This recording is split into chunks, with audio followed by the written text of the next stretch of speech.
So here we are continuing with our video diary. Thank you to all the people who've commented on the stuff that we've done so far. This is our third day of video diaries. It's probably confusing because each of us talk about it as a different day. For Sadie, she's on day 11 of isolation. There's a lot of sort of different perspectives on this, but it's really nice to get so many comments and feedback from people who are watching these and able to see some of the things that we're talking about and connect to them themselves.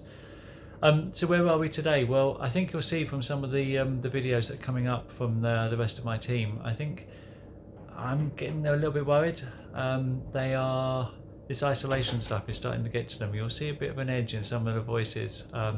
Our daily conference call this morning, there was a little bit more stress in the way we were communicating. I don't think it helped with the fact that actually from what we can see today, broadband is going very slow. So we had our Teams meeting, we had all four of us on the video conference, but there was a lot of freezing, there's a lot of voices cutting out, all that kind of stuff. So the practical nature of that meeting this morning was very difficult, but I could see very much the emotional side of it as well. We've all told Sadie she needs to go out more. I know she's in that kind of high category of people that need to be isolated because of she's high risk, but she needs to take that dog out, she needs to go for a walk, she needs to get some fresh air. The sun is shining today, it's welfare, I think, is the key. I was going to talk today about some of the practical aspects and show you some of the things that I'm doing on my computer to keep in contact, all the instant messaging chats and all the way that we're using Teams, but I think I'm going to save that for next week.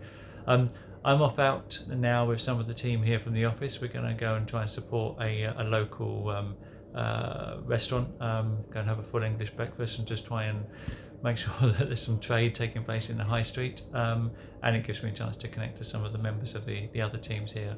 But we'll see where we go. For everybody who's in the same boat as us, keep strong. You're not alone. There's lots of us going through this, and we'll keep in touch. Thank you. So today's scenery for my update is slightly different. I had a video call with my team this morning, and it's been confirmed that I'm going slightly crazy.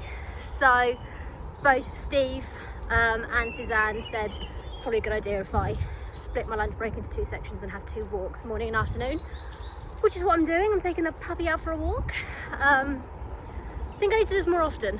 It's making me, I don't know, it's calming me down a little bit, which is nice. So yeah, I just wanted to jump on really and say,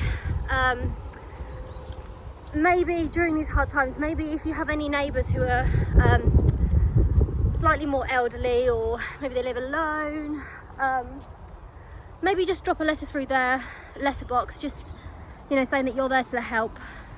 Mosby, there he is.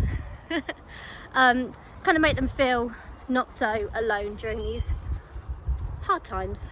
But yeah, maybe just go for a walk today as well. I mean, it's lovely weather here, so yeah, just cleanse your mind.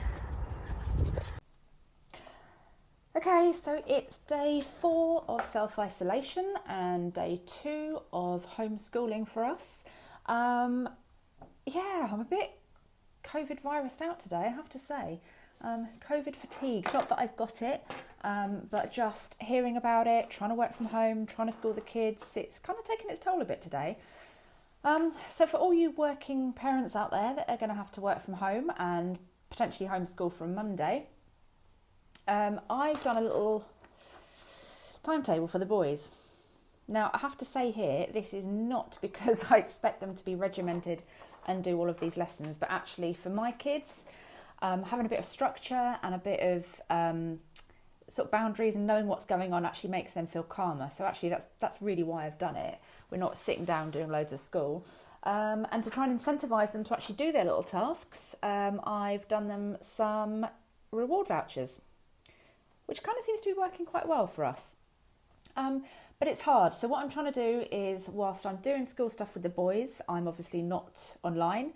And then when they're having their downtime and their break time, I'm then logging on and doing all my bits and pieces for Project 5. So So far it's working. As you can see, there are all sorts of cats and children running around usually.